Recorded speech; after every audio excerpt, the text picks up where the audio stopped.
You know the truth. Smooth, what's good, baby? I'll be with the lick read. Carrots on my wrist, no they didn't come from Tiffany. Elmer Fudd try to get this buzz, we throwing clips at him. Hit stick, made him kick flip, time to blitz him at it. Love silver satin all on his swap meet fabric. 350,000 in a duffel, do a backflip. That's Draco with a Draco, bet you this a bring traction. Gallery department, rocking Cold Devil, this fashion. That's an awful lot of cough syrup in my hand. Silly op made him wrestle shots like he Vince McMahon. He's no longer, what that mean? He's simply dead. Must be off shrooms, so I left him trippy red. Kill Bill, real deal, they gon' do it Simon Tell him. Rolls Royce Don parked, then he came with the umbrellas. It don't rain in California, but I bet you we can sell them. I'm the truth, you can go and ask them niggas I was in jail with. My car came with umbrellas in it, nigga. The police said I hang with all felons in my pictures. Flu flam my op if he staring at my jury. Debo with the block, niggas saying I'm a bully. My car came with umbrellas in it, nigga. The police said I hang with all felons in my pictures. Flu flam my op if he staring at my jury. Debo with the block, niggas saying I'm a bully. Shit, man. My car came with umbrellas in it, nigga. Man. The police said I hang with all felons in my pictures. For real. Monday Night Raw, he can rest with these extensions. Shit. Flu fly my op if he's staring at my jewelry. Flu fly my op, 2 hammers out, 2 cans. Sam make these hammers blam blam, I'm a loose cannon. Hit stick, made his wig split, made him do backflips. Is that the spark from the K on my Jews dance? The county jail, I'll be wild as hell, I don't do rapping. How he got dead is gonna be hard to find his shoes after. I drink lean, pop pills, I ain't these new rappers. The OG's mad cause I ain't let him wipe my shoes after. Get a bag, get a job, you a shoe shiner. I beat life twice, nigga, I'm a 2-timer. C-files, I beat trial, you don't do violence. My posse, we keep chops cause our Jews icy. My car came with umbrellas in it, nigga. The police said I hang with all felons in my pictures. Flu flam my op if he's staring at my jury. Debo with the block, niggas saying I'm a bully. My car came with umbrellas in it, nigga. The police said I hang with all felons in my pictures. Flu flam my op if he's staring at my jury. Debo with the block, niggas saying I'm a bully. Shit, man. My car came with umbrellas in it, nigga. Man. The police said I hang with all felons in my pictures. For real. Monday Night Raw, he can rest with these extensions. Shit. Flu fly my op if he's staring at my jewelry. Another nigga dead if you put your hand up on his jury. All 12 said not guilty, you heard the jury. You can give me all the money you want, don't be nervous. I made this bitch give me back massager with his jersey. He got a mic on don't say too much, he a Perkins. Effing in to turn a kickboxer to a jerker. Bitch handed me a loaf, so I served her. She broke, she can't get shit from me, not even a burger. Why you got so many phones? Cause they burners. Turn the op nigga to cookie pack like I'm burner. Put a bitch in a strip club and she a twerker. In a month I done made 100 bands off my verses. The My car came with umbrellas in it, nigga. The police said I hang with all felons in my pictures. Flu flam my op if he's staring at my jury. Debo with the block, niggas saying I'm a bully. My car came with umbrellas in it, nigga. The police said I hang with all felons in my pictures. Flu flam my op if he's staring at my jury. Debo with the block, niggas saying I'm a bully. Shit, man. My car came with umbrellas in it, nigga. Man. The police said I hang with all felons in my pictures. For real. Monday Night Raw, he can rest with these extensions. Shit. Flu fly my op if he's staring at my jewelry.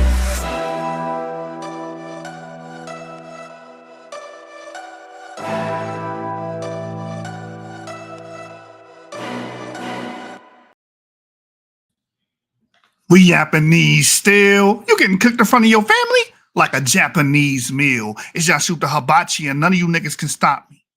But can't help but watch me. So look, bro, as promised, we're meticulously breaking down the 12 tribes chart and refuting each claim on the chart. Today's topic is going to be dealing with the African American claim. If you guys are not familiar with the 12 tribes chart, the chart claims that African Americans, which is a social categorical ethnic group, right, is somehow the representatives of the ancestors of a man named Judah that lived in the Bronze Age Levant. In the Bronze Age, 3,000, 4,000 years ago, that's the claim. That majority, if not all of these people that are labeled and classified as African American are somehow the sons of Judah. That's how the argument goes. This is what's being argued by the people that support the 12 tribes chart. And to show you guys I'm not bull jobbing and I'm not misrepresenting these people, just go to, they got websites, man. We got receipts. We're in the era of receipts. We're able to pull things up for clarity's sake. So I would like to go to Israel United in Christ, or IsraelUnite.org, or whatever it's called. Their website, right? And show you their piece of propaganda that talks about the tribes of Judah. Right here. Here we go. So, according to IUIC, tribe of Judah in the Bible, the mighty tribe of Judah, Middle Age name, the Byzantine Empire.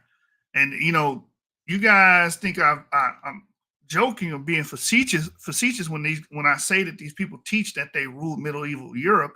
So I don't know what the issue is when these guys take DNA tests to find out that African Americans have a considerable amount of European descendants amongst them, because you guys claim the Byzantine Empire, well, that's in Turkey or whatnot, but still it extended into Europe, the Holy Empire and whatnot.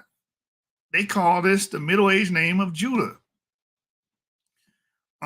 They say the present day name of Judah are American blacks / Negroes. Now, why is this problematic? This is all semantics. American black is just a social category. This is not no direct ancestry that you can use to say, hey, we know for sure that the people that are categorized as American blacks are automatically children of Judah. Negroes, again, another word that can apply to anybody. I don't understand how or why nobody has came up and said, look, this is problematic. And this is why I get on the people that know better. I spend more time yelling and cussing out the people that know better, because you guys are not speaking up against this. You're not. So present day name, American blacks / Negroes. And we're going to read about the genetic matrix of African Americans. Spoiler alert, African Americans are not homogenous. They don't all descend from one man that, lived in the Bronze Age Levant 3,000 to 4,000 years ago, named Judah. Like, this is like, none of this stuff comports with reality. And that's the issue. The issue is reality is kicking Black Hebrew Israelites in the ass. And Afrocentrics is kicking everybody in the ass, especially identitarians and people with these crazy extreme ideas about identity, whether it be neo-Nazi, skinheads, Black Hebrew Israelites, ISUBK, IUIC, Sakari, Vanilla Hebrew, or whatnot. The reality is always going to kick them in the ass. And the reason why it's going to kick them in the ass, because their ideas are based on outdated scientific racism, like racial pureness, the idea of immutable characteristics with certain racial categories, the idea of race itself, the idea of these social ethnic groups. Like, these things have been long gone proven to be false, proven to be, just forged in our minds and a part of your social milieu, and has no basis in bioancestry. But we're using these things to try to prove bioancestry. That's the issue. That's why it's problematic. And this is why a lot of people are taking issue with DNA tests, because they don't like the results of what the DNA in your cells of your body are telling you. When you take that test and it analyzes your Y chromosome, it is telling you the history of your male line. When you take that test and it analyzes your mtDNA, it is telling you the history of your direct female line. And you don't like the results, because the results does not comport with your idea. Your idea should bend to the evidence, not the other way around. Y'all trying to bend the evidence to your ideas. That's the issue. So as you can see, IUIC is making the claim and has been making the claim, like these other ISU, PK, One West, and Black Hebrew Israelites in general believe that there's a lot of people that don't even subscribe to the 12 tribe chart. They believe that somehow American blacks are somehow Judah or the descendants of Judah. So, but I just want to show you the page before I go into the information tonight, because I already know there's going to be some knucklehead in the chat saying you misrepresenting them. No, it's on their website. It says right here that they believe that the mighty tribe of Judah, present day name, is American blacks / Negroes. Location today, North America and scattered regions of the earth. So they believe that you're going to have Judites that are going to be called African Americans living in North America. They're being specific here. Lineage, Judah was the fourth born son of Jacob. So they believe that this group, American blacks, the large contingent of this group descends directly from Judah, the fourth born son of Jacob. And his mother was Leah. His name means Yahweh's praise, according to this website. So don't give me no BS in the chat about you misrepresenting them. It's right here on their website. And a lot of you guys in these other Hebrew organizations that not have anything to do with 12 tribe chart, y'all teach this too. So this is for y'all as well. Y'all teach this same garbage. The tribe of Judah in the Bible, the tribe of Judah, and they got in quotations here to remind you that they're referencing the American blacks here, along with Benjamin and Levi, was sold into captivity by Africans and Arabs to the white man. The white man then transported them in chains on slave ships to America to serve hard bondages. So they basically, here's the chart reinforcing and buttressing the idea that the tribe of Judah are the American blacks. So I don't want to hear anything you misrepresent. No, I know exactly what I'm talking about. I was a part of this organization for about 5 years. I taught this garbage. I did all that, right? So I know what they represent here when it comes to this argument. Now, we're going to deal with the issues with this argument. Why this makes no sense in the realm of reality, which most of these cults and identitarians don't exist in, right? They exist in their own head. A lot of these guys are Walt Disney and Pixar. A lot of these people are trying to cosplay as Mickey Mouse because they live in a fantasy world, right? Whether it's Jabari with his Kemet crap, whether it's the Afrocentrics with their idea that everybody's racially pure and everybody's African and that's black or whether these Black Hebrew Israelites that believe in this 12 tribes nonsense, or the idea that majority of African Americans are Jews somehow, are Israelites, are ancient Israelites in that regard. You guys just live in fantasy world. Y'all live in Lionsgate. You see what I did there? Y'all live in Lionsgate. Hollywood movie production to you guys.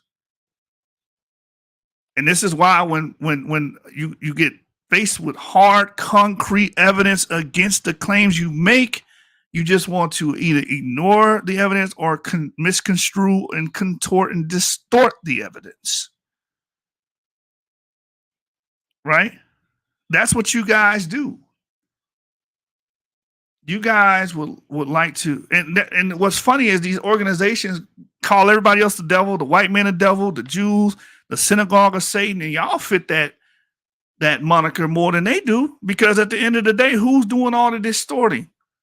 Who's distorting history? Who's distorting DNA?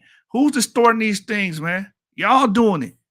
Y'all twisting and distorting facts and evidence to try to fit the mold of your idea of reality, the mold of your idea of being a Black Hebrew Israelite, the mold of your idea of African Americans somehow being all descendants of Jews or majority or a large chunk of them, or however you want to put it, because y'all try to play games.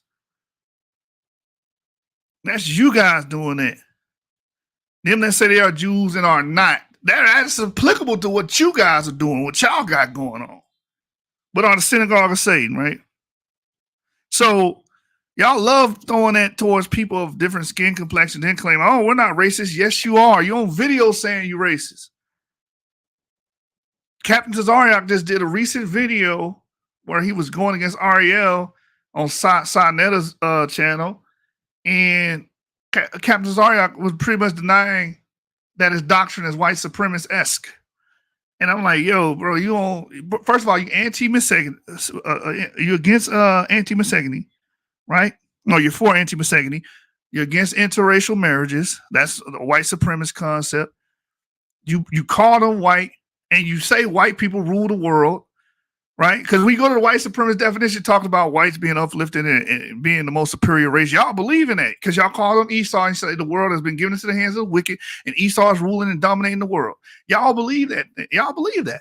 Y'all push that and propagate that solely on skin color. Y'all believe people should be punished solely on skin color. These are all white racist supremacist ideas that is taught by Tazariak, ISUPK, IUIC, GMS, and Sakari. You guys mimic and mirror racist rednecks of the past. There's no way around it. You mimic and mirror that to the T. Racial purism, immutable characteristics you put on people, you believe in that. That's why when you see somebody in the street and there's a random white couple, you call them devils. You say that the Most High is going to prepare slaughter for your children. You say all those things based off skin color. And the people that know better ain't saying shit to y'all because we got this idea if it's a fellow African American or a black person, we should just be quiet and sit on our hands. And that's what really pisses me off. And that's what inspires and drives me to do these videos. So tonight we're about to tear into this idea, this false ideology that African Americans are somehow the children of Judah. Let's get it. Let's get it. So the first article I want to go to, again, we ain't got no secret Illuminati sources here. Anybody can pull these up, and I will be dropping it in the chat. The first article I want to deal with is the evaluating self-declared ancestry of U.S. Americans with autosomal Y chromosomal and mitochondrial DNA. Autosomal includes your indirect ancestry. Y chromosomal is your direct male ancestry, and mitochondrial DNA deals with your direct female ancestry. Abstract: the current U.S. population represents an amalgam. This is what these people fail to understand, or if they do understand, they're deceiving their groups because they want their nonsense to be true. They want their nonsense to be true. We are an amalgam. When we're dealing with Americans, North Americans, and anywhere in America, for that matter, you're dealing with an amalgam and a mixture of people, a mosaic of ancestries. You're not dealing with homogeny. But again, when you're teaching racist redneck ideology, you believe in racist purism, which is going to lead you to believe that everyone that's in a certain category, like black or called Negro, would be the same. And everybody that's in a category like white, that would be the same. That's the issue we're getting here. It says they already have the race idea and concept that everyone's African American must be the same. Therefore, if I attribute them a biblical patriarch and say that you descend from them, then boom, it all clicks and works together. But the issue is the facts, the cells in our body are telling us that we are an amalgam. We're not homogeneous. There's heterogeneity within the African American group. I'm going to read it again. The current U.S. population represents an amalgam of individuals originating mainly from 4 continental regions: Africa, Europe, Asia, and America. So that would be the indigenous element. To study the genetic ancestry and compare with self-declared ancestry, we have analyzed paternally, that's your Y chromosome, maternally, mtDNA, and biparentally inherited DNA markers sensitive for indicating continental genetic ancestry in all 4 major U.S. American groups. And we know that's dealing with your autosomes. We found that self-declared U.S. Hispanics and U.S. African Americans tend to show variable degrees. I want y'all to understand this, because this is the flaw in the 12 tribes chart in general, in the claim that somehow African Americans are all children of Judah, or most of them. This claim is based off homogeny. But the issue is these people are not homogeneous. That's hence the word variable. U.S. African Americans tend to show variable degrees of continental genetic admixture. This group is a group of mixed people. This group descends from different people and distinct people. They don't all share a common origin. That is the hollow point to the head of any Black Hebrew Israelite, because their idea is everybody on this list descends from this one man. But again, these people are admixing. This is why nobody wants to debate this. Nobody wants to debate me on it, because they know you're not going to get around reality.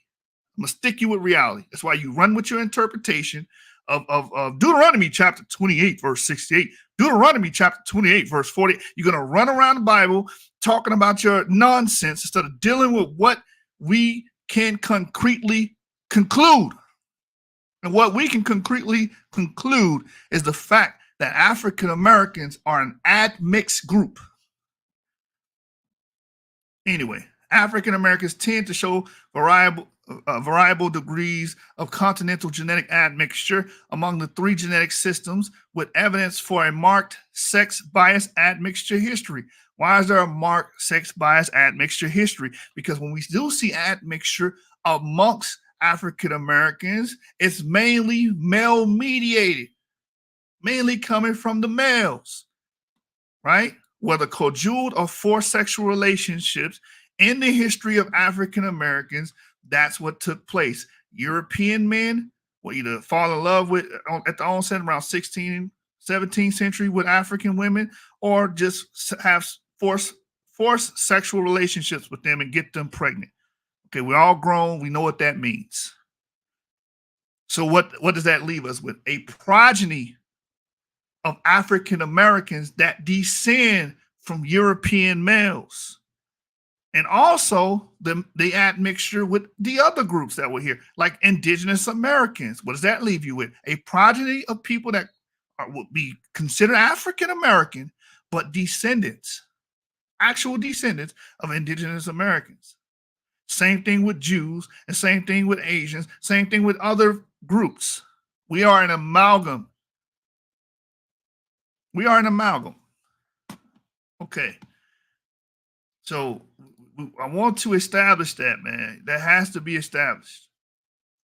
So it says, moreover, for these two groups, we observe significant regional variation across the country in genetic admixture. In contrast, self-declared U.S. European and U.S. Asian Americans were genetically more homogeneous at the continental ancestry level. Meaning, if you classify a European, most likely your ancestry go back to Europe. Asian, same thing. Two autosomal ancestry-sensitive markers located in skin pigmentation candidate genes. Candidate genes show significant differences in self-declared U.S. African Americans or U.S. European Americans, because we know that African Americans tend to have brown to dark skin, MCIR allele, and then you have the U.S. European Americans, which usually have the SLC24A5 depigmentation allele, making them lighter or have pale skin. It says here, relative to their assumed parental populations from Africa or Europe, because we know SL24A5 carriers, when it's activated, the allele is actually actively expressing itself, normally comes from Northwestern European populations. And the MCIR is not only in Africa, but in the Americas, if you have them alleles, then you most likely got them from Africans. This provides genetic support for the importance of skin color and the complex process of ancestry identification.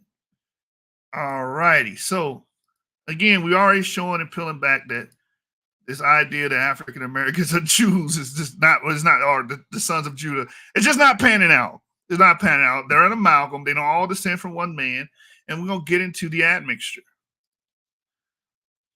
It says the current U.S. American population is particularly interesting for studying biogeographic ancestry, as it represents an amalgam of individuals who originate from at least 4 major continental regions that at least potentially started to admix at different time scales from the first European colonization of North America onwards. The four most frequently self-assigned clusters by U.S. Americans, according to the U.S. Census Bureau, are white, U.S. European, Black, U.S. African, Asian, U.S. Asian, and Hispanic / Latinos, U.S. Hispanic. It should be noticed, however, that such classification mixes biogeographic ancestry with sociological and cultural, including linguistic variables.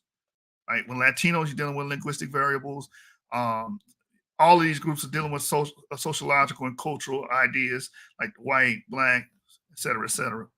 Such, for example, individuals self-identified as U.S. Hispanic share cultural aspects such as the Spanish mother tongue, but can be of different biogeographic ancestry, reflecting the more than 500 years of admixture history between Native Americans, Europeans, and Africans in the Americas.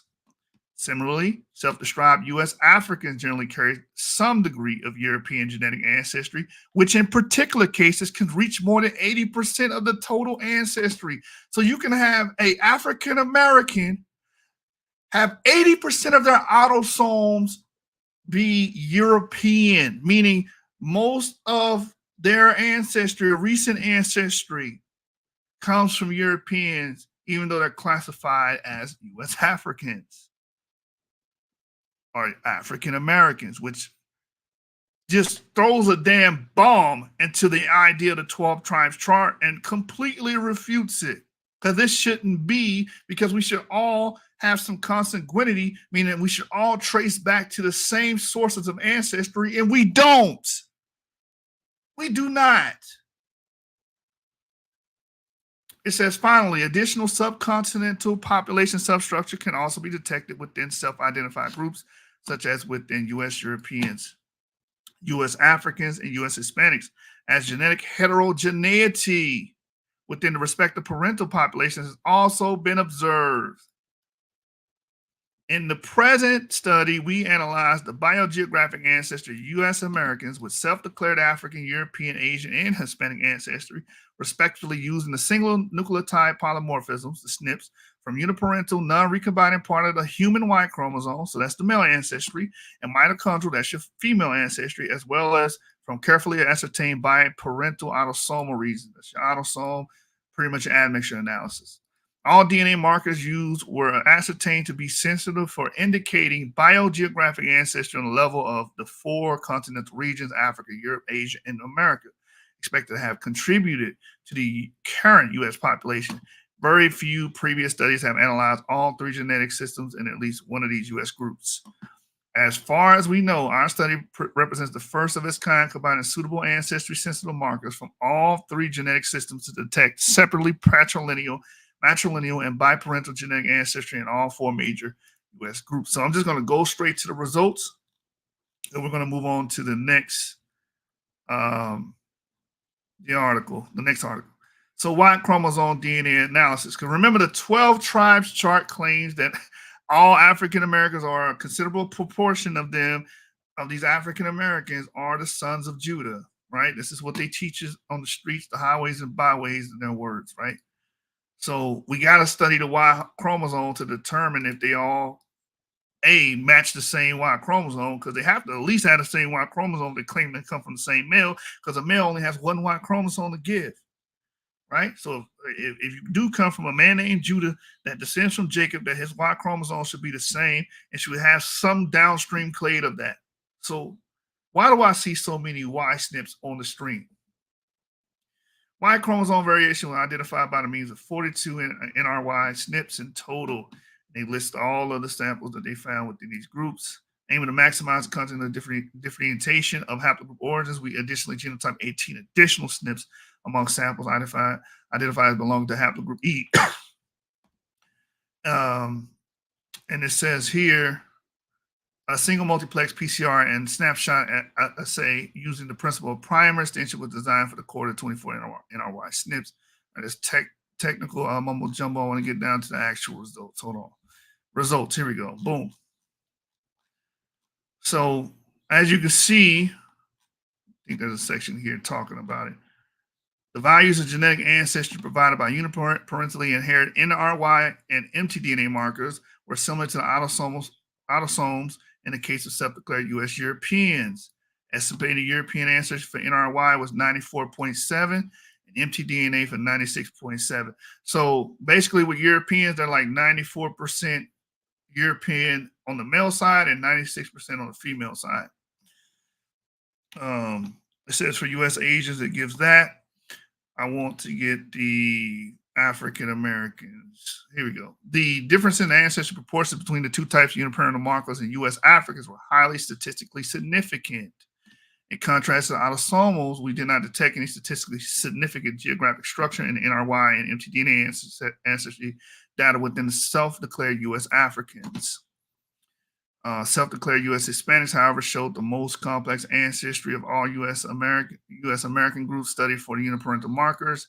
The Y chromosome ancestry was 69.3% European, 21.3% African, and only 7.9% Native American. This is why I also tell people you don't know who you're related to or how you're related to somebody unless they take a DNA test. With these Hispanic people, a lot of these people are highly mixed, so they're lighter skin, different hair, more finer hair types and stuff of that nature. And you would just assume, hey, this person is European. You don't know that until they take the DNA test. They might be African. As you can see, 20% of them are African, which also poses an issue with this damn chart because they got several different Hispanic groups and claiming they're different tribes. And Hispanics are highly admixed. We did the DR, we did Puerto Rico, and we showed you those numbers. So with that said, let me go to the chart up here. As you can see, they do provide a chart here of Y-DNA, mtDNA, autosomal DNA. We're going to be focusing on the U.S. African or African American. As you can see, almost 70% is African of the Y chromosomes. So about 70, it's really about 60%, but 60-70% of African Americans descend from Africans paternally. A small percentage descends from Native Americans and a very small percentage descend from Asians. Then what we have here, about a 40% clip, 30 to 40% clip are European. So how the hell are African Americans supposed to be bunched into this group descending from Judah, this man that putatively, because we don't know for sure, but putatively lived in the Bronze Age 4,000 years ago when he got these variations within the Y chromosome. And even within what we call African European, there are multiple SNPs. That means there's different male groups that make up that genetic ancestry that they could come from. So you're not even the same on that level. As you guys can see, 30% European, almost 70% African, and a little bit of percentages left in between as Asian and Native American. This is what we call an amalgam. And not just the male side, because this is a paternal claim that they somehow all go back to Jacob. So we are a mixed up group. Let me move on to the next article here. So this article was written in 2016. It's a continuum of admixture in the Western Hemisphere revealed by the African diaspora genome. The African diaspora in the Western Hemisphere represents one of the largest forced migrations in history and have a profound impact on genetic diversity in modern population. There go that word. And I've been telling y'all that the word diversity kicks BHIs and racists in the ass all the time because they're banking on homogeny. But what we do see and witness in people groups is diversity, right? People are distinct. They have their own ancestry that it goes back to. Watch this. To date, the fine-scale population structure of descendants of African diaspora remains largely uncharacterized. Here we represent genetic variation from deeply sequenced genomes of 642 individuals from North and South America, Caribbean, and West African populations, substantially increasing the lexicon of human genomic variation and suggesting much variation remains to be discovered in African and mixed populations in the Americas. We summarize genetic variation in these populations, quantifying the post-colonial sex-biased European gene flow across multiple regions. So sex-biased European, again, I explained this earlier. that you have mostly males, European males, introgressing into the group and making children with African and indigenous women of the Americas. It says here, moreover, we refine estimates. Hold on, how did I skip over that? And that means there's going to be progeny and children today that descend from these European males.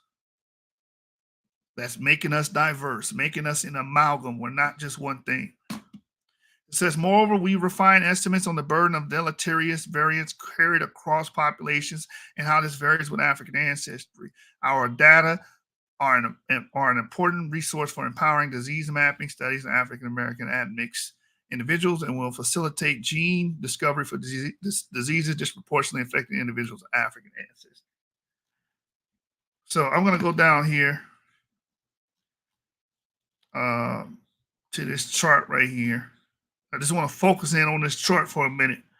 So again, this is depicting the gene flow, the transatlantic slave trade, where these ancestries are coming from in relation to North, Central, and South America. And as you can see, New York City's here. The blue portion represents the African ancestry amongst the people of New York City. As you can see, you see the European amongst the African American group. As you can see, that red spot is representing European, whether it be New York City, Baltimore, Winston-Salem, Atlanta, Nashville, Chicago, or San Francisco. Among the Black Americans, there are European introgression, meaning there is diversity amongst us. You can't all call us anything, whatever the claim is. You can't just bunch us all up into one group because we have these different ancestries amongst us. It says the geographic locations of 15 North, Central, and South American Caribbean population sequence for this study are illustrated in Figure 1A. That's what we just looked at and went over. It says in a detailed information on each of the 15 individual component populations described in detail supplementary note 1. Supplementary tables 1 and 2 contain detailed information on sequencing and quality control pipelines. So basically, we're looking at the dispersion. And here's another thing. As you can see, Nigeria, we do have African ancestry within the, as I read earlier, majority of this is going to come from West and Central Africa, majority of it. Now, we do have East African, some South and North African components coming within African Americans too, but there's smaller in comparison. The bigger chunks is coming from West and Central Africa and Europe, right? But even when you look into these African and European continental constructs, that includes even more heterogeneity, more lineages. So it's a problem that keeps compounding, right? It keeps compounding. The problem keeps compounding. It's showing that we all descend as African Americans. We descend from different distinct groups. There's no way around it. There's no way around it. So we all can't be from the tribe of Judah. We all can't be of the 12 tribes chart. Doesn't make any damn sense. What I'm giving you is logic and reality. And what's being rejected by Black Hebrew Israelites is logic and reality. All right, so we go down. I believe there's one more thing I want to point to in this. And that's the Y chromosomal haplogroups. I'm going to move to the next segment. So this is evidence for sex-biased gene flow. Historic accounts of mating practices associated with transatlantic slave trade support sex-biased gene flow in the peopling of the Americas, and genetic studies of African admixed populations in North and South America have shown a significantly higher European male contribution. So many African Americans are the direct descendants of European males. I mean, that's just something you're going to have to come to grips with. This is why a lot of people are rejecting their DNA results. They don't want to talk about their DNA results because when they see it, they look at that Y chromosome or in some cases the mtDNA, and it says of European derivation, and they don't like that. But that is history. That's what happened over here, man. The European men in human history, whenever there's a mediated group, when it's mostly one sex, they're going to mix with the other sex when they get to that other area in migration. They're going to have sex with the locals, they're going to have sex with the people they bring over. That's just human natural history. It happened all over the globe. When it's mostly men moving into an area, they're going to have sex with the females of that area, And in this case, you're dealing with the TAST, transatlantic slave trade. They're having sex with the slaves as well. And they left a progeny behind. That's why when someone that is an African American take a test, it is likely for them to get a European-derived Y chromosome or a European-derived mtDNA in some cases. Meaning you come back from European man after European man after European man after European man. You know, that's the issue here. So someone please tell me, how do you reconcile the 12 tribes chart with this knowledge? How?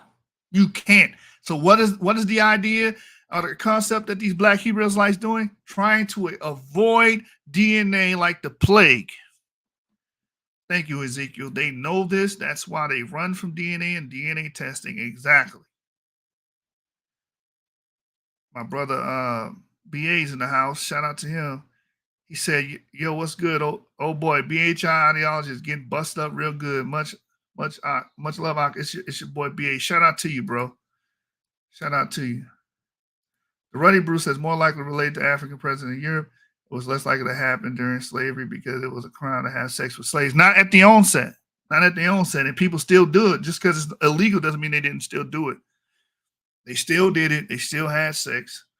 They were cajoled at one point. Some of it was cajoled because we had white servants and black servants working together at one point in the 17th century, right? And they were mixing. People are going to fall in love. They're going to have sex. That's what happens. That's the human experience. And they had children. Now we see the product of that, right? So anyway, this process has been documented using genetic data in the past. Mating patterns during the African diaspora varied among colonial regions, and we used the CAAPA genomes to characterize differential sex bias admixture across 16 Kappa sites. Comparing estimated admixture fractions of the Kappa individuals between all autosomes in the X chromosome, we see trends similar to previous studies: female bias contribution of Native American ancestry and male bias contribution of European ancestry, and a marginal overall female bias contribution of African ancestry. So what is that telling you? That European males were having sex with Native American women and African women. This is why we're an amalgam here in the Americas. This is why none of the 12 tribe chart works. None of it. Because every group that they have there, whether it's Mexicans claiming to be Issachar, or whether it's Puerto Ricans claiming to be Ephraim, and today we're dealing with African Americans claiming that they're Judah, they're all admixed groups. And one of the main predominant factors is European men mixing with indigenous and African women.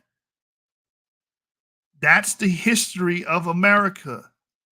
And that's the history of your biogenetic makeup. It is what it is. You're just going to have to swallow that, man. Because when they got together, they had sex and they made you. That's just how it works. Ooh, baby, I gotta get you home with me tonight. Ooh, baby, I gotta get you home with me tonight. Man, that's exactly what happened. That's exactly what transpired here in the Americas. So I'm going to continue to read. It says, however, these omnibus statistics conflate two separate processes of English and Spanish colonization.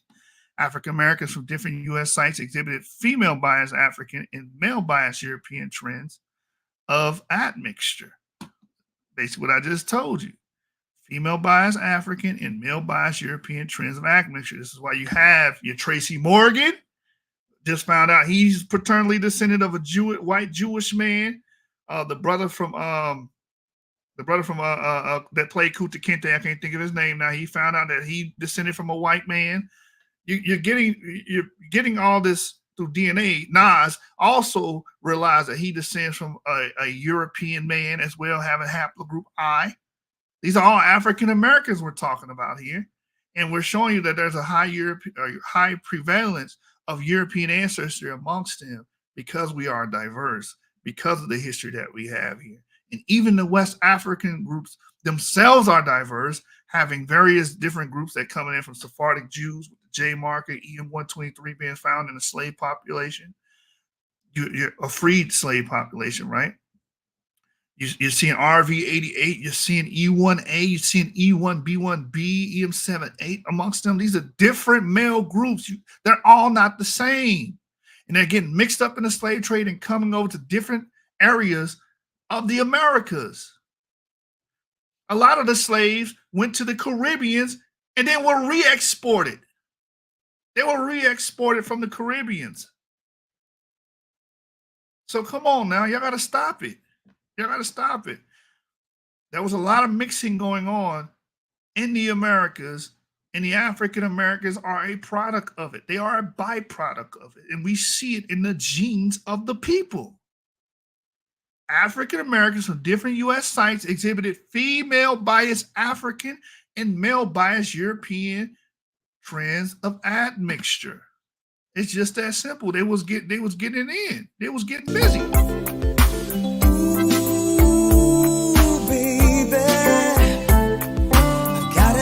You home with me tonight. Ooh, baby, gotta get you home with me tonight. And it continues to read here, which agrees with their mitochondrial maternally transmitted haplotypes being predominantly African and Y chromosomal haplotypes paternally transmitted being predominantly of European origin. It's just that simple, man. It's just that simple. I don't know how else I could put this, but this really just destroys any notion that the African Americans are somehow all descendants of Judah when we have a large chunk of them descending from Europeans, one, and then different. These Europeans they descend from are different, have different clades. They're from different groups of males altogether. So how do they all point back to a man that lived in Levant 4,000 years ago? They don't. That's the issue. The overarching theme of the chart is saying that everybody on that chart goes back to one man, which is Jacob. In this case, we're dealing with Judah. Right? Y'all want to wake up and smell the coffee on this one, man. And that's the issue. So let me see what else we got here before we move on to the next study. Let's see if we have any percentages here. All right, no, we're going to move on to the next one. So we dealt with this paper before. The catechin furnace. I want to bring that up tonight as well because it is an ancient or an old burial ground filled with African American skeletal remains, and it gives us a picture or a window of what the African American genetic gene pool would have looked like. We don't have to play these games like these Black Hebrew Israelites do all the time, where they try to twist narratives and try to, use semantics to try to prove their points, and when we can just go to straight, hard, concrete evidence. Anyway, it ain't about wanting. You can be a progeny. First of all, we don't know if you're the progeny of forced sexual relationships. We don't know that.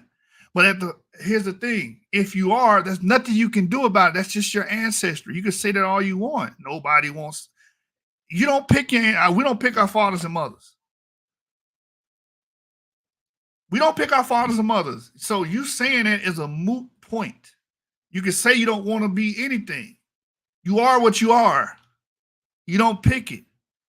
And then this is when we start going into the realm of trans. We started getting into the trans identity stuff, bro. That's when we start dealing with this that realm there. Anyway. Let's read. The genetic legacy of African Americans from the catechin furnace. Introduction. Genetic analysis of historical individuals has the potential to help restore knowledge of people whose stories were omitted from written records.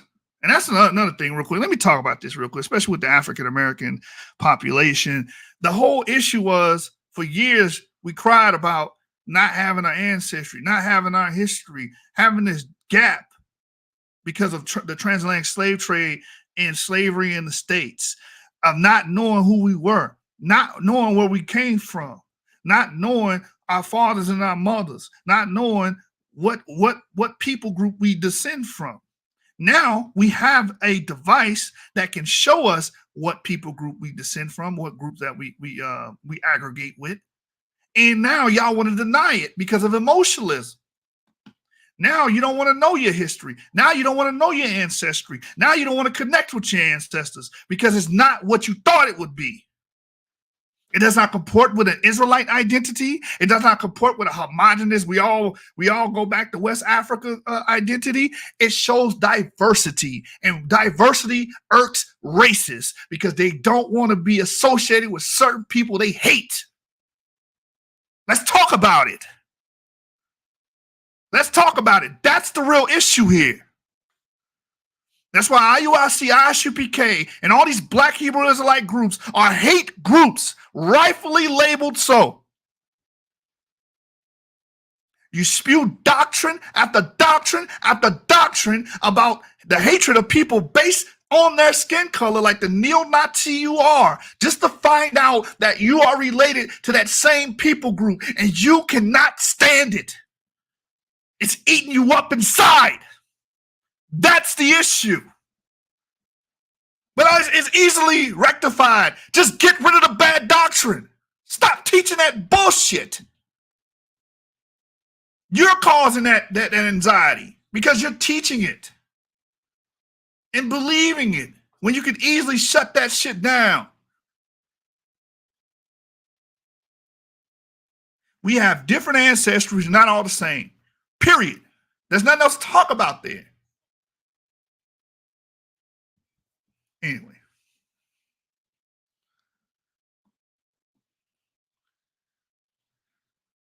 Hey, Truth, I'm going to ask you, post your DNA results. Show me your DNA results. Because the day you're talking about, you might belong to. How about that? How about that? Anyway, let me keep reading. You guys are goofy, man. This is goofy logic, bro. You're thinking with your emotions. Think with logic right now. We're dealing with scientific papers here. Anyway, genetic analysis of historical individuals has the potential to help restore knowledge. There was always an outcry to know who the hell we are, what people we connect to, because of the dearth of information of African-American ancestry. Now we have it. The geneticists are working hard to do that. They have done a great job. To help restore the knowledge of people whose stories were omitted from written records. During the late 18th and 19th centuries, the Catoctin furnace in Maryland relied on a workforce of enslaved individuals to operate the iron furnace and carry out domestic and agricultural tasks. Despite the role that the Catoctin furnace played in early U.S. history, including supplying munitions during the Revolutionary War, relatively little is known about the African Americans who labored there or their descendants compared with the furnace later predominantly white workforce. The rationale: we produced genome-wide data of 27 individuals buried in the Catoctin furnace African American cemetery and compared them to the 9.3 million consenting research participants genotyped by 23andMe Incorporated to address the following questions. How were the Catoctin individuals related to each other? What were the sources of the African and European ancestry? Where in the U.S. do their genetic relatives live today? All right, let me go back because that was in the way. Let me do that. Where they live today, what can their genetics reveal about their health? Results: we identified 5 genetic families consisting of biological mothers, children, and siblings among the Catoctin individuals. In most cases, biological family members were buried in close proximity. All but one of the Catoctin individuals had primarily African ancestry with variable amounts of European ancestry. So even in this time period, they are showing admixture. You're already seeing the Africans having admixture here, the African American populace. To learn more about their ancestry, we developed an approach to detect identical by descent segments of the genome shared between the Canison individuals and 23andMe research participants. Identical by descent segments of DNA are shared by two or more people because they have been inherited from a recent common ancestor. We identified 41,799 close and distant relatives of the Canison individuals among 23andMe research participants. Within Africa, we found the highest rates of genetic sharing between Canison individuals and research participants who self-identified as belonging to the Wolof or Congo ethno-linguistic groups. Within Europe, we observed the highest rates of genetic sharing with research participants that have ties to Great Britain and Ireland. Within the U.S. participants, so look, what does that tell you? That we have European and West African ancestry amongst us. What does that show? Diversity. We're not all the same. You can kick, cry, and bitch and moan all day. Your genetics are not going to change. Your father's is not going to change because you're upset. Your emotions don't change reality. Anyway. Within the U.S., participants from the South showed elevated rates of sharing, largely reflecting distant connections to 23andMe research participants with sub-Saharan African ancestry, possibly tracing back to shared common ancestors in Africa. When we consider genetic relatives who share the most identical DNA with Canison individuals, we observed the highest rates of sharing in Maryland, suggesting that at least some descendants stayed in the region after the furnaces transitioned away from enslaved and paid African American labor. Finally, we found that some of the Canison individuals carry risk factors for sickle cell, anemia, and glucose 6-phosphate dehydrogenase deficiency, genetic diseases that are common in African Americans today. Conclusion, these results demonstrate the power of joint analysis of DNA from historical individuals and extremely large data sets generated through direct-to-consumer ancestry testing, and they serve as a model for obtaining direct insights into genome-wide genetic ancestry of enslaved people in the historical U.S. So again, you can see this map here, the proportions of participants who share DNA in the Canison individuals. You see all of the individuals, the 9 million individuals, and how they match up. You can see the components that are making these African American slaves here in the Canison furnace in Maryland.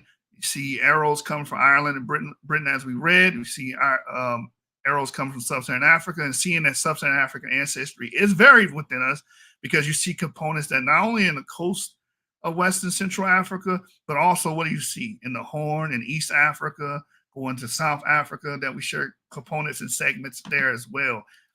So again, this is a group that is an amalgam. It's not a single homogeneous group, as we can see with the makeup of these people. Canison Furnace, African American Cemetery in use from 1774 all the way to 1850. All right, so let's see what else I want to get out of this real quick. Yeah, we'll read this here.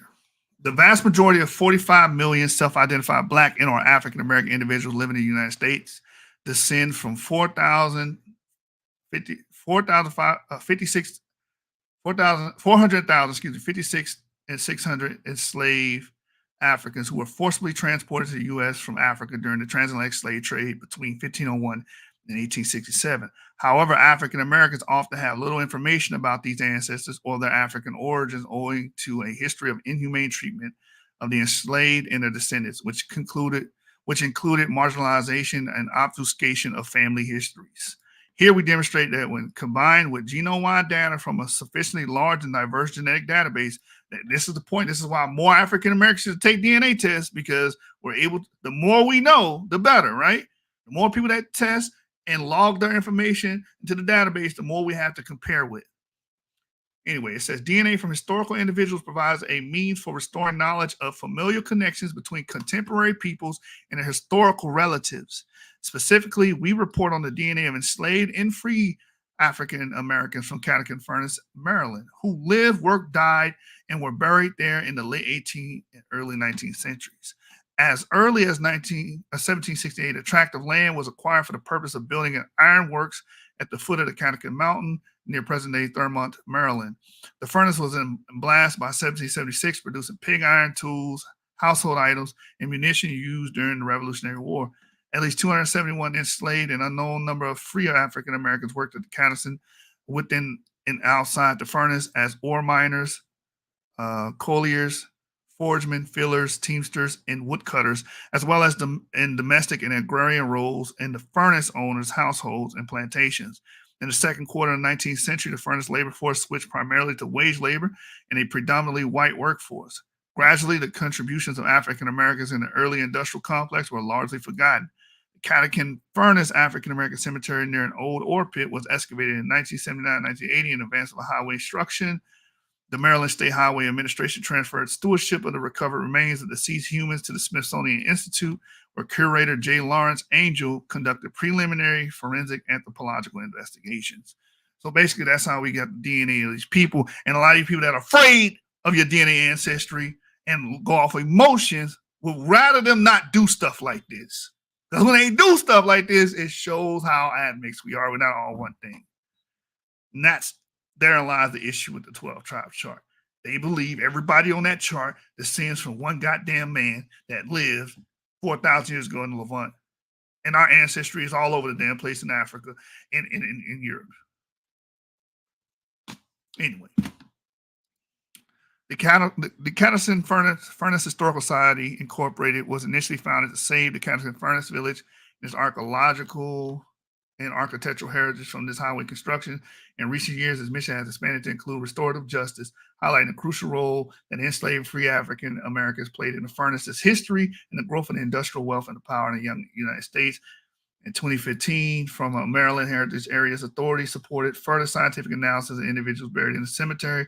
The first phase of the project involved historical documentary research and osteological and reanalysis that refined previous assessments of demography and bone and dental pathology, with testing for stable carbon and nitrogen isotopes and trace elements to shed light on the life and histories of the individuals. The project's second phase used DNA to explore their biogeographic ancestries and relationships to one another. Oh, did I read anything here about, we don't want to bring up anything that may have been introduced through forced sexual relationships? No, because that's not how science works, idiots. We're studying the past, we study the past. And just because you're African don't mean you didn't come from a forced relationship either. Forced relationship is not exclusive to Europeans. You guys are idiots, man. Get out your feelings. Just learn. You're here to learn. I'm going to give you the sources. Matter of fact, let me drop this one in the back for you. Let me drop this in the chat so y'all can read on your own. You know, I do encourage literacy here on the channel. I know these other channels don't encourage literacy. They just want you to listen to them. I want you to actually go on your free time and read this stuff. That's the issue. The populace is not taking out the time to educate themselves by reading and studying up on these topics and getting basic understandings in these fields. That's why we got the 12 tribe chart to begin with. That's why it's spread like wildfire. Because there's not people taking out the time to learn these fields, and the people that do know these fields are not doing their due diligence. They're not going out and teaching against it with the correct information. Anyway, so details of which were summarized in a technical note and are expanded upon here.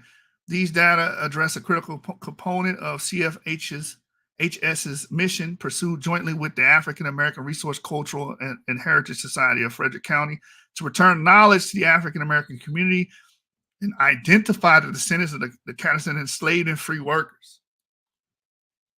That's what this paper is set up to do. That's what the mission was. And y'all don't want that to happen because y'all don't want to reveal the European side of things because you're racist. It's just that simple. You're just a goddamn racist.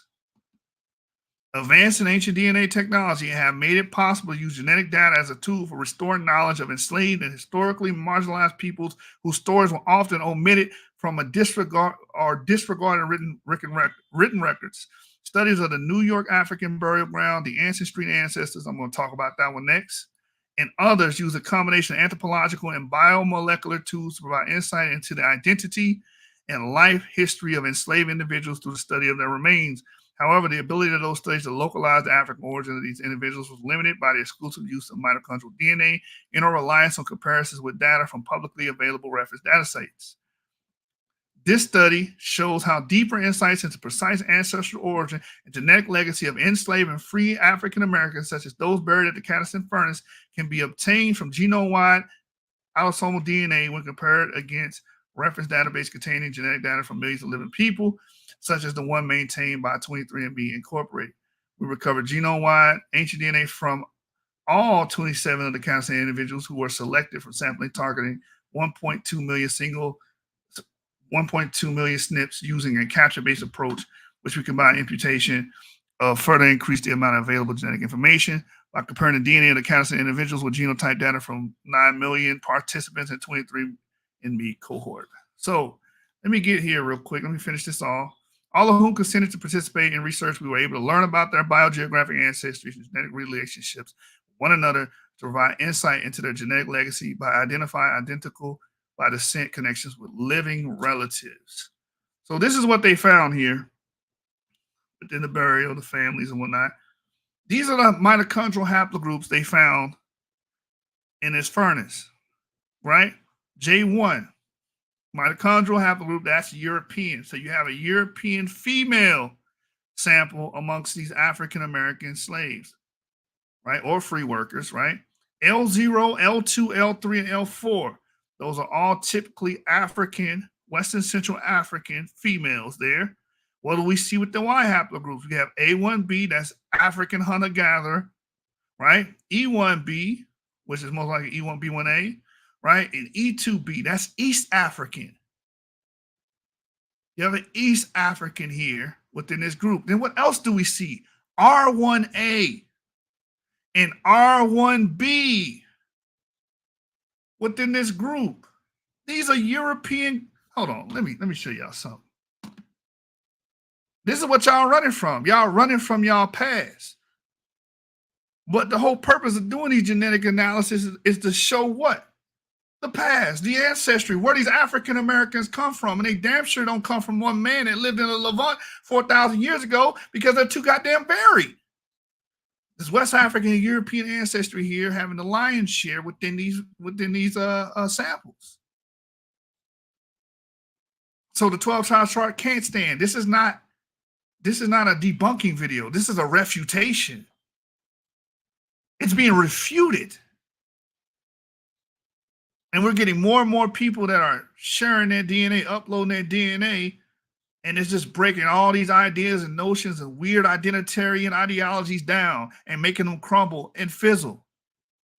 They can't stand in the light of reality because of this.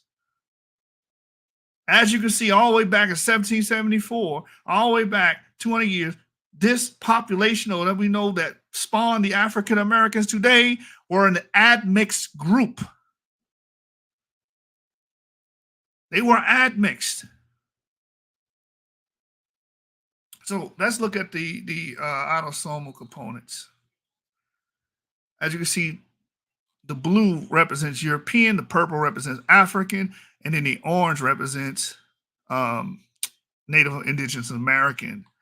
And as we can see, number 13 has Native Indigenous American ancestry because African Americans at the onset of colonial America were mixing with Indigenous Americans. This is why many of African Americans today will have mitochondrial, is more likely to have the mitochondrial DNA tracing back to some Native Indigenous woman, whether it's B2, whether it's haplogroup A, whether it's haplogroup D on the mitochondrial side.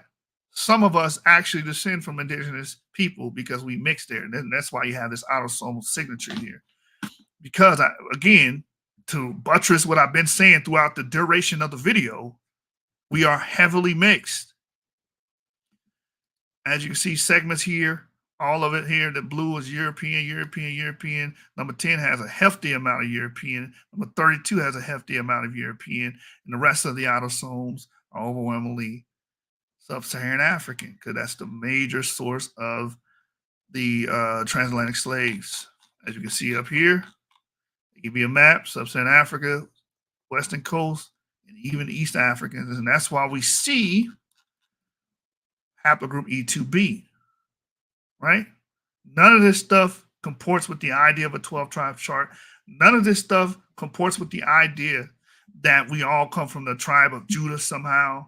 These are, every time you see a haplogroup, again, what is a haplogroup? A group of individuals that share a common ancestor. So when you see different haplogroups, that is showing you a different, distinct set of humans, different, distinct set of males. So they all can't be the same. They all can't be Jacob. They all can't be Judah. It's over with, man. It's over with. Anyway, let me go down here and read this portion here. The variable proportions of African, European, and Indigenous American related ancestry in the catechist individuals. All individuals except the individuals from burial 32 were assigned majority African ancestry by the QP Atom using a model designed to estimate each individual's African, European, and Indigenous American ancestry proportions. More than a quarter of the individuals, number equals 7, could be modeled as having no detectable European admixture. And that's what we see here when it's just all purple. It's all purple. That's all sub-Saharan African. It says here, i.e. the amount of ancestry assigned to European source populations within a single standard error of 0. This is in a sharp contrast to nearly all present-day self-identified African Americans who typically have at least some European-derived ancestry. For example, there's an average of 24% European ancestry among 23andMe research participants who identify as African American. Several individuals could be modeled as having indigenous American ancestry, but in all cases, estimates were within 3 standard errors of 0. It's therefore uncertain, on the basis of these analysis alone, whether these estimates represent true indigenous American ancestry. We next imputed genotypes across the whole genomes of each Canderson individual using the software Glimpse with an approach optimized on low coverage capture-based ancient DNA data to ensure that the imputation process would not bias the results. How did I mix this? This is what I wanted right here. My bad, y'all. Let me go back here. Sex bias reproduction, to piss somebody off in the chat again. Let me do this real. I'm going to ask you a question real quick. I'm going to read this real quick. Then I'm going to move on to the next one. Sex bias reproduction. I'm going to explain the animation here. The European ancestry of enslaved African Americans originated largely through a process whereby white men reproduce with black women through forced sexual relationships. And someone said, we don't want to, you cannot like it or not, but that's the history. You know, the same thing was going on in West Africa. Same thing was going on in North Africa. It happens. It happened. There's no way around it. And not all of it was through quote unquote forced sexual relationships. Some of it was through conjugal relations. I mean, they just genuinely liked each other. But anyway, this gender-based sexual violence contributed to the brutal systematic enslavement of African Americans and frequently produced children born into slavery. This pattern of behavior, a form of sex bias admixture, is reflected in the distribution of the MT and Y haplogroups observed among Canderson individuals. 3 of the 16 Canderson males have Y haplogroups that are broadly associated with West Eurasian ancestry. These include subclades of R1A and R1B haplogroups that are common throughout Europe, indicating that their paternal lineages likely trace back to a fully European ancestor. That's our makeup, bro. If you're African American, this is part of your makeup. This is your ancestry. It says here, in contrast, only one individual has a European associated mitochondrial haplogroup J1B1A1A. This individual is an outlier with respect to ancestry, as they also have European associated Y haplogroup R1A1A. And approximately greater than 50% European ancestry. Among other possible causes, their spatial separated grave located in the northwestern edge of the burial ground may reflect a distinct ancestral origin or lack of relatedness within the community represented in the cemetery. And we did show that earlier here with J1. You can see, I believe, number 32, majority of it's European autosomally. So from there, let's go to the final page here. I won't be long. I won't keep you guys up too long.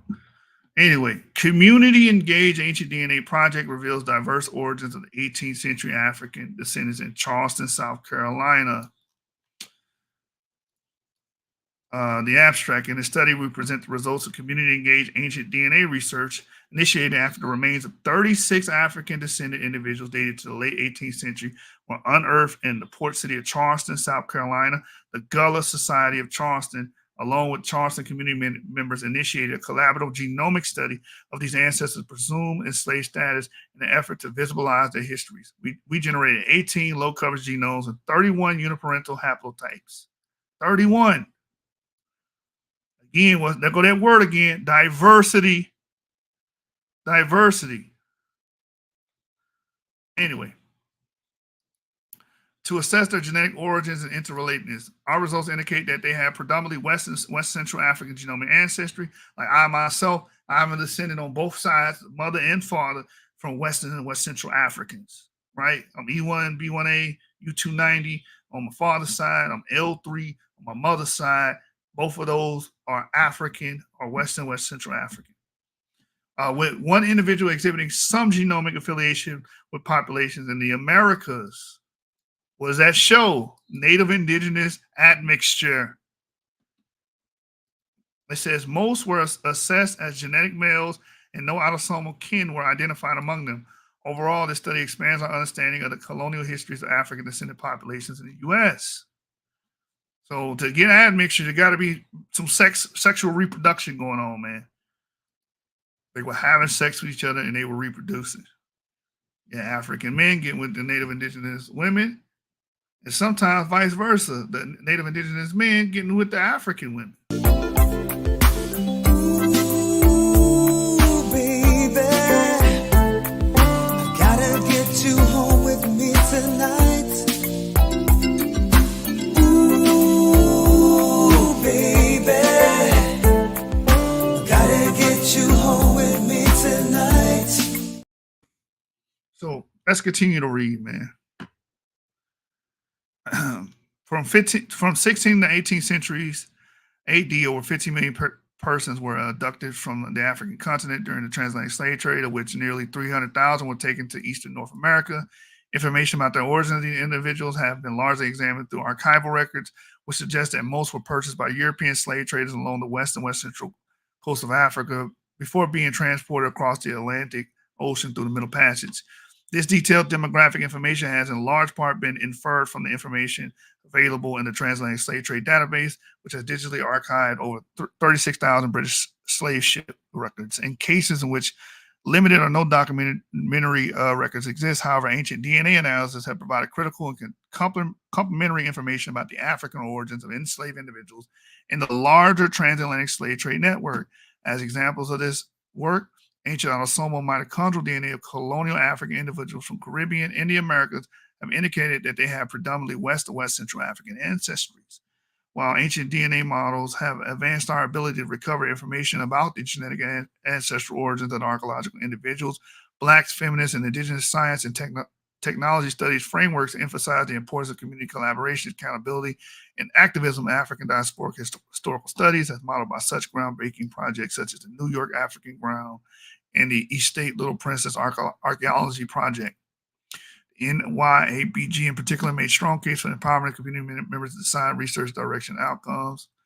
I'm going to go straight down to the results here instead of going over the Gullah Society and all that good stuff. So this is a chart dealing with where these ancestries are coming from. Again, you still see some Southeast African ancestry contributing to the slave population. Let me open this and show you the haplogroups associated here. As you can see, you do have an E1B1A as a particular clade from West and Central Africa, CTS668. This is its own male-derived distinct group here, different from M4671. So they're all E1B1A, but they ultimately all descend from the same male, but it's farther back in time because they have their own distinct clade here. So we got a couple E1B1As that's to be expected.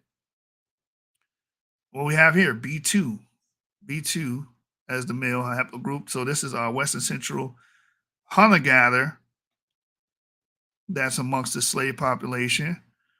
And it's a different haplogroup altogether. Again, this is why you can't group all these people as the same, because they got different paternal history, even if they do come from West and Central Africa.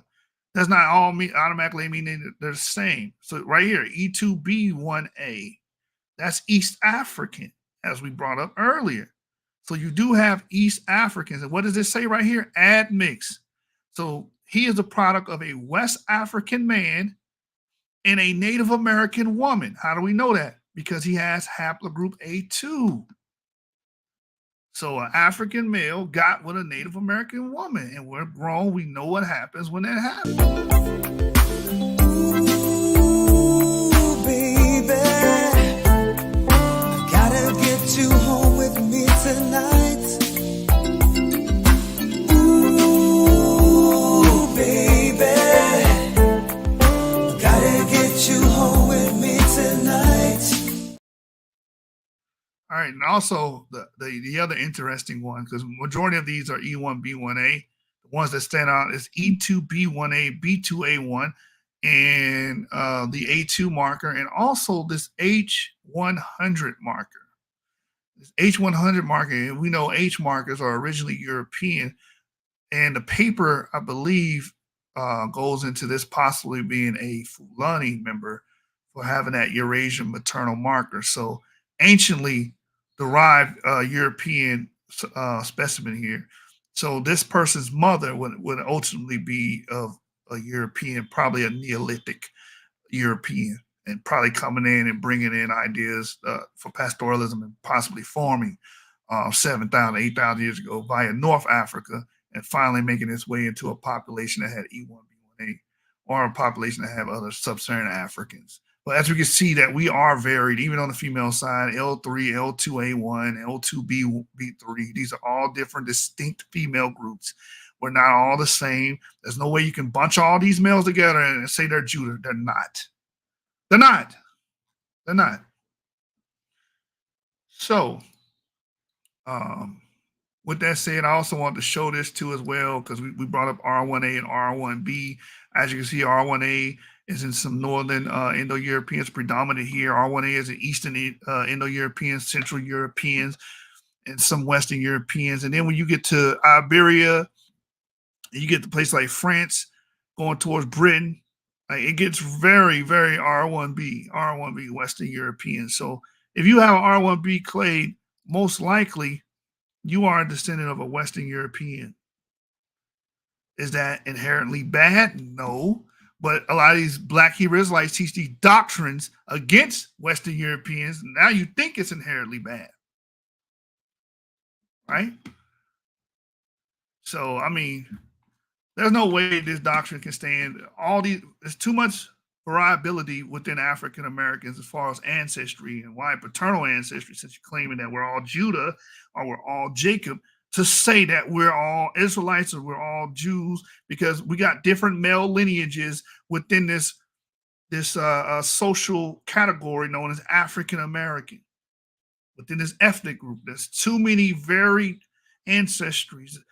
You got some at E1B1A, but they're different clades at E1B1A. So it's different sets of man that lived in different periods of time that spawned these groups.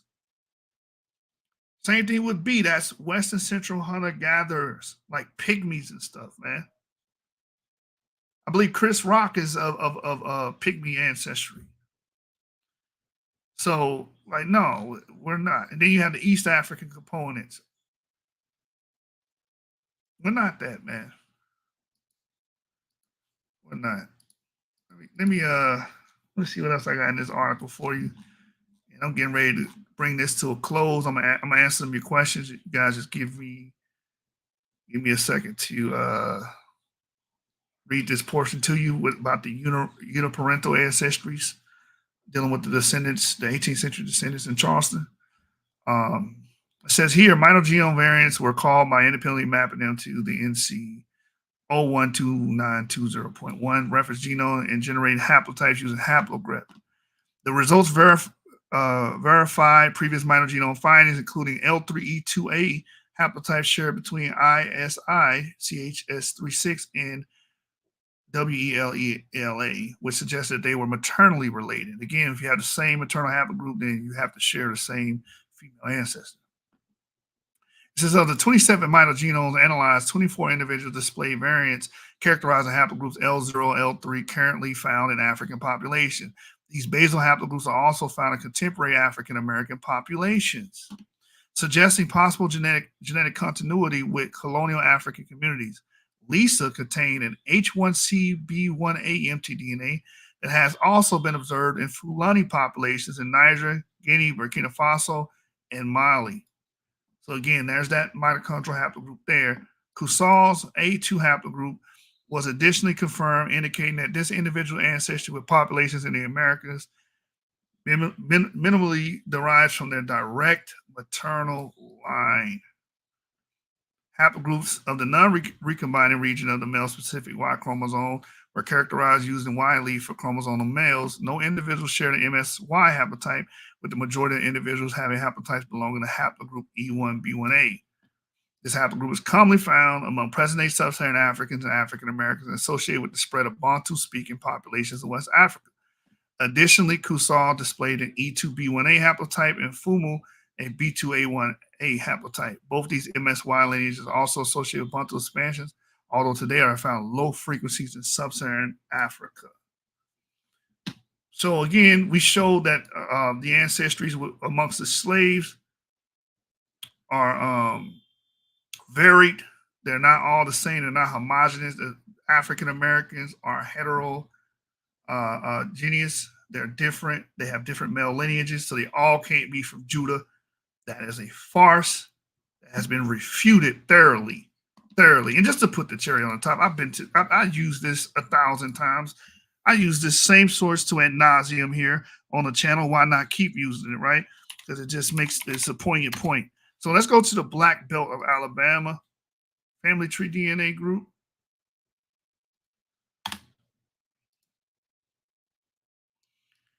And examine the haplogroups there. Just to put the cherry on the top, just to show everybody that that Black Americans are not all the same. You know, for years I've been trying to argue and debate. I've been wanting to do an official debate on Black Americans be the same, and nobody wants to do it. Nobody wants to debate it, but they want to teach it. They want to spread the propaganda, but nobody wants their ideas challenged. Nobody. And that's from several groups, whether they're Black Hebrew Israelite, Afrocentric,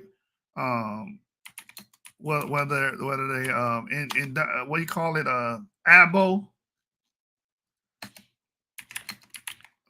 All these groups, I tell them the same. I want to debate all African Americans the same. It's like, no, I'll never debate that. But that's what you're teaching, man. You're teaching homogeny. That's what you're teaching. You're trying to say that everybody's the same to fit your doctrine. So this is the Black Belt of Alabama project. A bunch of African Americans from Alabama logged their DNA data and categorized as such. And we found out that these groups of individuals are highly diverse. As you see, A markers amongst these African Americans. You see B markers amongst these African Americans, largely associated with Pygmy, Central hunter-gatherer groups, right? You even see a C marker, probably some Asian ancestry. Also DM, I believe that's a derivative of DM55, that's Japanese, amongst African Americans. EM2, of course, EP1, EM96, E1B1A, a bunch of E1B1A, U290, shout out to the U290, U2 Grimy SWAT. A bunch of E1B1A, of course. We expect that. It's Western Central African. What else we have? EM35, that's E1B1B. That's another clade. See, these are African Americans. They're not all sharing the same male ancestors, so therefore they can't all be Judah. It's just a very simple way of breaking this down and refuting this argument. As you can see, EL515, some more E1B1A clades and descendants. EM75 again, EM85, these are coming from East Africa, ultimately. EM2. What we have here, some European haplogroup GM201, GL91. Shout out to the Tail Twins, because they're African Americans from Louisiana, and they G2A. We got a bunch of eye markers here, man. Bunch of eye markers, a bunch of European intrograms. These are all different sets of males that contribute to this ancestry here. So again, we all can't be from the tribe of Judah. That don't make no damn sense. Haplogroup J, that's a different set of group right there of males that are contributing to the African American gene pool. OM175. Now we're dealing with some Chinese ancestry here. Native American, again, because African Americans mixed with the indigenous Americans at the onset of the colonial times of America. Some Q Russian, some Q, a bunch of R markers, man. A bunch of R1B, some R1A. We're all mixed up. We're diverse. We are an amalgam. That's what we are. We're not of one component. We're not homogenous. Anyway, let me read what these questions are real quick.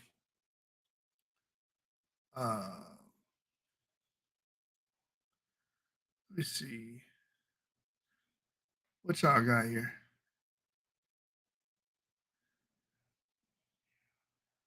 What we got here? Hebrews Thought said, bro, are they looking at haplogroups autosomal? The paper I was reading, they were dealing with both. Could those E1, B1B, and R haplos be from Fulanis and Hausa that were in the slave trade? Well, many of the houses that have R1B, the main R1B variant they have is V88. But it's possible. It's possible, let's say that they have an E1, B1B, but ultimately it would have been grafted in through a European. If depending on what E1, B1A variant it is, if it's like V13 or something, I'm thinking it's coming through mediation through Europeans. EM123, same thing, probably Europeans or Middle Easterners. It just depends. If it's R1B S116, then it's going to be a Bell Beaker associated lineage, and it most likely grafted in through a European. It just depends on what clade. But if it's V88, it's been in sub-Saharan Africa for at least 7,000 years. Hebrew Thought said, I have a little native autosomal DNA. Yeah, a lot of African Americans have a little native autosomal DNA because probably around 16th, 15th century Africans mixed with indigenous people. Let me see. I thought I saw. David says, please help somebody from J2A complain to me. You don't know anything about the E1B1B migration into Africa. They did not spread Semitic language in the Neolithic and calculate the ages. That's not what this video is about, so I don't know why you're asking that.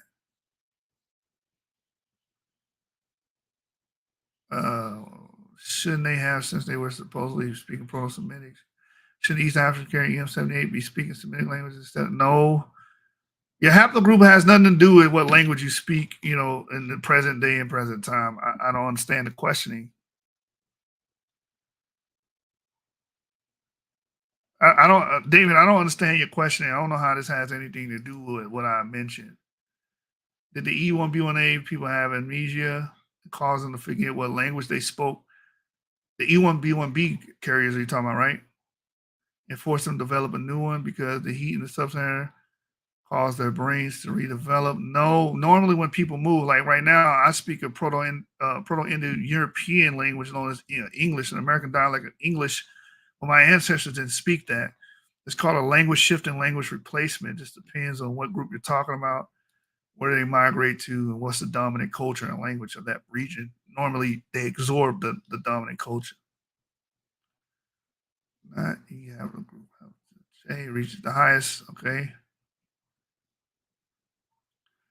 I don't understand this question. What does got to do with anything I said? I don't know what you're talking about, bro. I'm trying to answer your stuff the best way I can, but I don't know what you're talking about. Shiki said E and R seems like the top dogs within my people. Yeah, it's going to be the most haplogroups, most ancestry is going to be coming from, those Western Europeans that have come from the corded ware and Bell Beaker traditions, and Western Central Africans that are related to Bantu and Yoruba people. Ezekiel says, is there any DNA proof of haplogroup E in Europe during the Dark Ages? Yes, there is. There is. Oh, EM2, yes, there is. The Cordoba sample showed that E1B1A was in Spain. So yeah, they were there. And again, in the beginning of the video, they said that the Byzantine Empire was Judah. And it's so funny. Why y'all upset that y'all got European DNA then? Why are y'all upset? You got Eurasian DNA. You should be happy. Y'all claim to rule. You know, Black Hebrew Israelites have a weird idea of ancestry, and they claim to rule Europe for 1,000 years. They think their ancestors did that. Well, the people that were in Europe during that time were largely R1B, I, G, and those type of clades. And y'all get upset when y'all take a DNA test and find out that y'all R1B, or y'all try to explain it away. R1B has a vast amount of ground that they cover. Like, again, the Egyptian dynastic period was ruled by R1B carriers, Akhenaten and them, right? They were probably integral with the Phoenicians, the Italians, like a lot of history. They did North Africans and everything. So, yeah, I don't know why anybody would be upset. Go check out my video, R1B Appreciation Day. Maybe that helps some of you guys out. They probably are the first people that introduced metal smelting into the world with the Mycop culture, the Yamnaya being as dominant as they were, and pretty much being the predominant group to go sweep through Europe and changing the genetic matrix of Europe and makeup. All right, so any more questions, man, before we conclude? Hopefully you guys learned what I was bringing out today, that the African American populace is complex and diverse, and it's a mosaic of peoples and lineages, not just one lineage. And those lineages go back to various different biogeographical places within Africa and within Europe, and some Native Indigenous American lineages. So therefore, they all can't be this idea of African Americans being Judah is just false. That was the point of this video, by the way.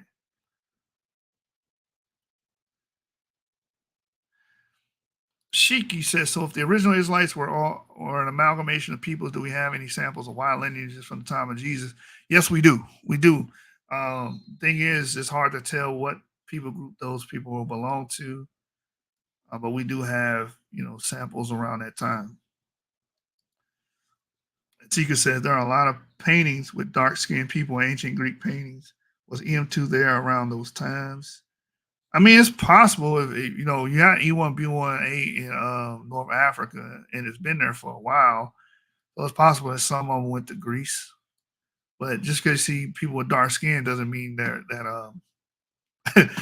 they're E1B1A. That could be any group. That could be haplogroup A. That could be haplogroup T. That could be J markers. We don't know. Again, a lot of these people were already dark skinned at the onset. They get light over time. Like in Europe didn't get lighter until about 6,000 years ago, and then it swept across the continent where a lot of people became to exhibit SLC24A5 and the depigmentation gene.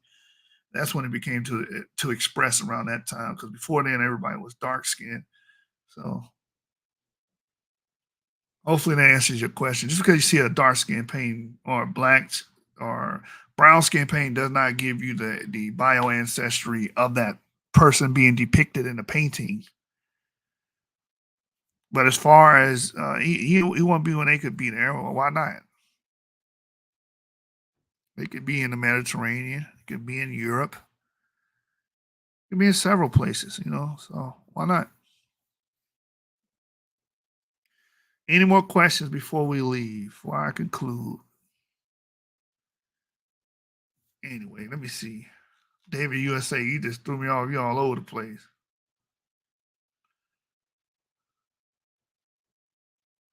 Yeah, that's the thing about these people want to claim Jewish. So David made a good point here. He said R1A and R1B, specifically R1A1A within African Americans, over 35 to 40% of Y DNA. This haplotype also within the third largest Jewish population in the world, even within the Pashtuns, tribes of Afghanistan and Iran. I know, that's what I'm saying. Like, here's the thing. When you find out you're R1B or whatever, you actually do, overlap with Jewish groups. That's the funny part. Even E1B1A overlaps at a small percentage with modern Ashkenazis and Sephardic Jews. the people that they love to hate on, and make hate videos about.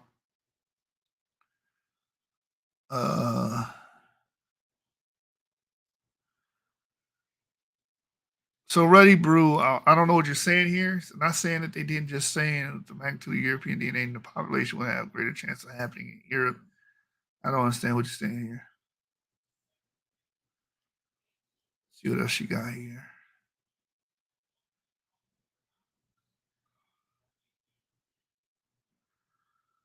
He says more likely related to the African president in Europe. It was likely to happen during slavery because it was a crime. Oh yeah, I already addressed this. It did become a crime later, but what has been addressed in documentaries and stuff like that is once they made the law that any child that's born of a woman, an African woman, or born of a slave woman is a slave. They started doing it just for that, for business purposes. And I'm just going to keep it there. You notice the white run from DNA. Exactly, bro. Exactly. All right. I think I covered the comments. Ezekiel says, where was EM2 before the Bantu expansion? A lot of Moroccans say we were in a lot of North African countries with them.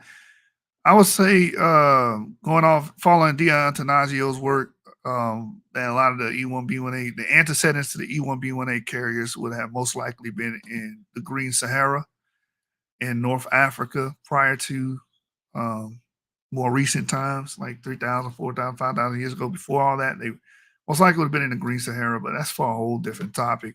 Tonight's topic, dealing with who are the African Americans. The answer is a bunch of people. We're an amalgam. We are an amalgam. And with that, I'm out of here, man. It's 7 candlesticks up.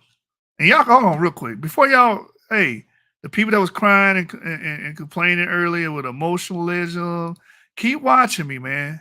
Keep watching me. I'm an Agent Smith that ass. You. Yes, me.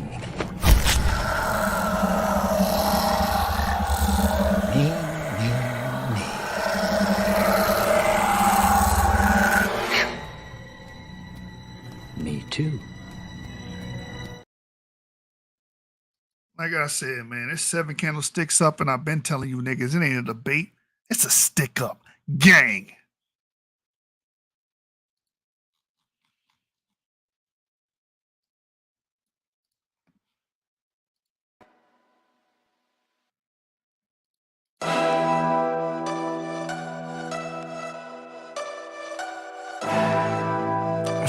We know the truth. Smooth was good, baby. I'll be with the lick read. Carrots on my wrist, no they didn't come from Tiffany. Elmer Fudd try to get this buzz, we throwing clips at him. Hit stick, made him kick flip, time to blitz him at it. Love silver satin all on this swap meet fabric. 350,000 in a duffel, do a backflip. That's Draco with a Draco, bet you this'll bring traction. Gallery department, rocking Cold Devil, this fashion. That's an awful lot of cough syrup in my hand. Silly op made him wrestle shots like he Vince McMahon. He's no longer, what that mean? He's simply dead. Must be off shrooms, so I left him trippy red. Kill Bill, real deal, they gon' do it Simon tell him. Rolls Royce Don parked, then he came with the umbrellas. It don't rain in California, but I bet you we can sell them. I'm the truth, you can go and ask them niggas I was in jail with. My car came with umbrellas in it, nigga. The police said I hang with all felons in my pictures. Flew flam my op if he staring at my jury. Debo with the block niggas saying I'm a bully. My car came with umbrellas in it, nigga. The police said I hang with all felons in my pictures. Flew flam my op if he staring at my jury. Debo with the block niggas saying I'm a bully. Shit, man. My car came with umbrellas in it, nigga. Man. The police said I hang with all felons in my pictures. For real. Monday. Hold the presses. I just remembered something. Then we gonna end. Hold on. Don't go nowhere. Everybody's still in the room. I forgot. I got caught up in the questions. I wanted to share Tracy Morgan's recent video with you guys because it's within the topic. And it's in the realm of discussion here. So I want to share this here. with you guys with him discovering his great-great-grandfather was Jewish. And this is why you just can't blame people based off the social ethnic group that they're in or their skin color, their physical appearance. None of that stuff, because at the end of the day, we are a varied group and we come from different backgrounds. Fair use. I'm going to be sharing this for educational purposes and whatnot. It begins with Tracy's grandmother, Alice Ponder. Alice was a powerful figure in Tracy's upbringing, providing him with love, support, and a sense of family continuity. Tracy even knew Alice's mother, Viola. But Alice's father, a man named Carmen Ponder, was another matter. It seemed that Carmen had abandoned his family when Alice was a child and disappeared. At least that was what Tracy believed. The truth, however, was more complicated. In the archives of Savannah, Georgia, we found Viola and Carmen's divorce file and saw that Tracy didn't know everything about his grandmother's parents. My grandmother was my girl. Would you please read the transcribed section? Carmen Ponder versus Viola Ponder. Dear Viola, please be advised that on July 29, 1955, the plaintiff in the above styled case filed suit for a total divorce against you alleging desertion. Yes, your great-grandfather Carmen filed for divorce. Did you know that? He filed for divorce? He filed for divorce. Yeah. He said his wife deserted him? Yes, he said that she deserted him. Viola? Yes. It's a surprise, huh? Wow. When Carmen filed for divorce, he and Viola had been separated for almost 20 years. They'd married when they both were very young. But if Carmen's words are to be believed, it seems the breakup still pained him. My name is Carmen Ponder. My wife and I lived together until on or about the 1st of May, 1937. My wife left me at said time, and we have not been living together since. I did not give her any cause to leave me, but on the contrary, she was living with another man and finally left Savannah with him. I have not condoned her acts of desertion and not forgiven her for leaving me. Your great-grandmother took up with another man and split. What's it like to read that? It's horrible. Well, she was 15 when they got married, and he was 22. So what do you think happened? Nobody is ready to get married at 15. Your child. Yeah, you know. I think she might have just outgrew the marriage. Yeah, I fell in love with another guy, fell out of love. You know how that goes. Wow. Explains a lot. We now began to look at Carmen's roots and soon uncovered another shocking surprise. Carmen's mother, Daisy Wright, was married to a man named Julius Ponder. But when we compared Tracy's DNA to that of Julius's known descendants, we didn't find any matches, meaning that Julius was not Carmen's biological father. And though we couldn't determine who was, we know something about him. Based on Tracy's genetic profile, Carmen's father was a Jewish man, and Tracy himself is 5% Ashkenazi Jewish. You know, the people the black Hebrew Israelites love to rag on and hate on. We got African Americans that descend from them as well. Let me rewind that so we can define that.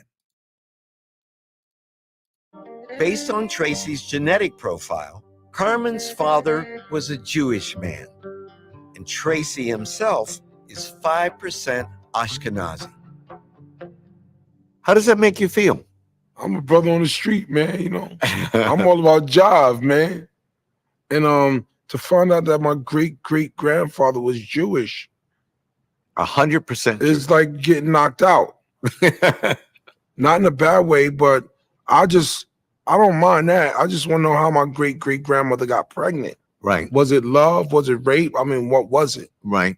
Well, we don't know. I'm going to think about it in a good way. Yeah. I'm going to, in my mind, going to say he loved her. Well, let's hope that was true.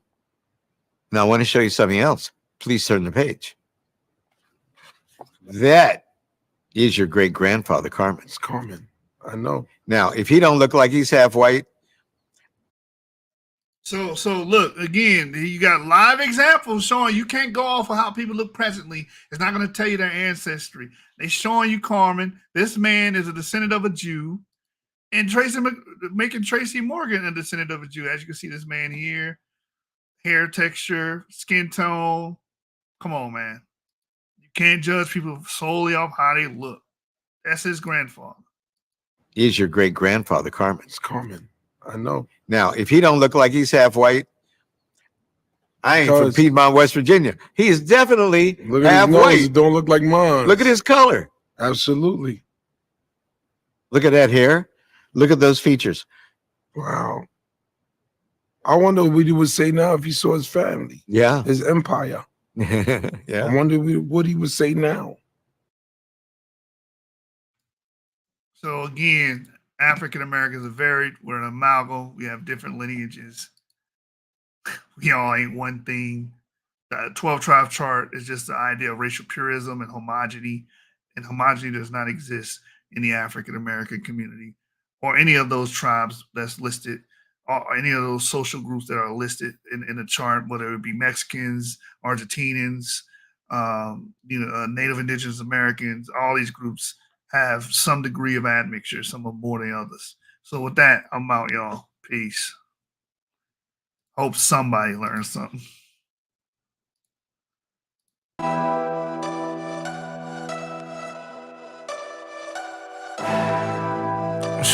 You know the truth. Smooth was good, baby.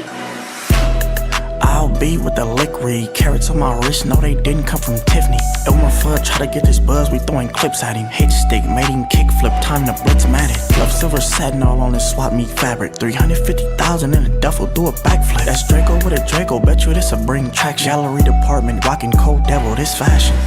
That's an awful lot of cough syrup in my hand. Silly op made him wrestle shots like he Vince McMahon. He's no longer, what that mean? He's simply dead. Must be off shrooms, so I left him trippy red. Kill Bill, real deal, they gon' do it Simon tell him. Rolls Royce Don parked, then he came with the umbrellas. It don't rain in California, but I bet you we can sell him. I'm the truth, you can go and ask them niggas I was in jail with. My car came with umbrellas in it, nigga. The police said I hang with all felons in my pictures. Flu flam my op if he's staring at my jury. Debo with the block, niggas saying I'm a bully. My car came with umbrellas in it, nigga. The police said I hang with all felons in my pictures. Flu flam my op if he's staring at my jury. Debo with the block, niggas saying I'm a bully. Shit, man. My car came with umbrellas in it, nigga. Man. The police said I hang with all felons in my pictures. For real. Monday Night Raw, he can wrestle these extensions. Shit. Flow fly my op if he's staring at my jewelry. Flow fly my op, 2 hammers out, 2 cans. Sam make these hammers blam blam, I'm a loose cannon. Hit stick, made his wig split, made him do backflips. Is that the spark from the K on my Jews dance? The county jail, I'll be wild as hell, I don't do rapping. How he got dead is gonna be hard to find his shoes after. I drink lean, pop pills, I ain't these new rappers. The OG's mad cause I ain't let him wipe my shoes after. Get a bag, get a job, you a shoe shiner. I beat life twice, nigga, I'm a 2-timer. C-files, I beat trial, you don't do violence. My posse, we keep chops cause our Jews icy. My car came with umbrellas in it, nigga. The police said I hang with all felons in my pictures. Flu flam my op if he's staring at my jury. Debo with the block, niggas saying I'm a bully.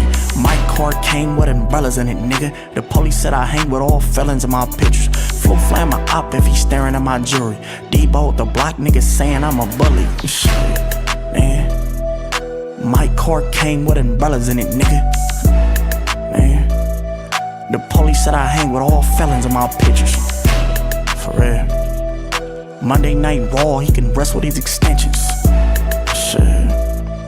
Flow fly my op if he's staring at my jewelry. Another nigga dead if you put your hand up on his jury. All 12 said not guilty, you heard the jury. You can give me all the money you want, don't be nervous. I made this bitch give me back massager with his jerky. He got a mic on don't say too much, he a Perkins. Effing in to turn a kickboxer to a jerker.